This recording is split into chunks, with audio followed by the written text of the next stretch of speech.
1948 rings a bell?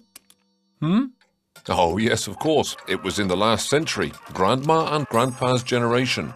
Legend has it that there were still dinosaurs hiding in caves up in the mountains. But that is something we're really not sure of at all. Back then, everyone was recovering from the Second World War and its 70 million dead, the most devastating conflict in human history. So in 1948, to make sure such atrocities would not happen again, the search for shared values began. Why?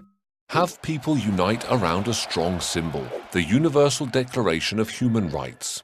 What is less known is that it was adopted by the UN General Assembly and has become the most translated text on Earth. But what are human rights? The rights you are entitled to simply because you are a human being. In other words, everyone benefits from them from birth, without exception or distinction.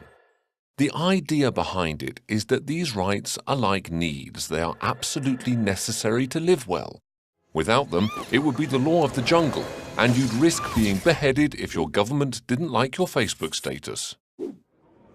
In the Declaration's 30 articles, there are the civil and political liberties, such as the right to life, the right to vote, freedom of expression, or the prohibition of slavery and torture. Rights are interdependent, indivisible, and interrelated. This means that if a right is not respected, a series of other rights won't be either. If you are homeless, you live in the streets, so you can't sleep. You get sick, you don't go to school, and won't find a job. Violation of the right to adequate housing triggers the violation of the right to rest, the right to education, the right to work, etc. These are economic, social, and cultural rights. Okay, so a great text was agreed upon, but who does what? Well, on paper, the state's mission is to take the necessary measures for the Declaration to be respected. But in reality, there are some very bad students.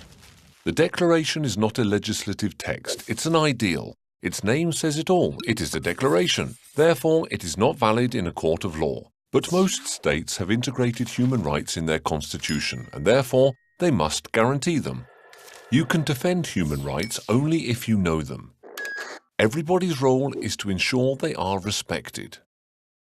Collective conscience means that each and every person is responsible for everybody else's well-being. Therefore, we can all get involved, protest against injustices, and make the universal rights ideal succeed.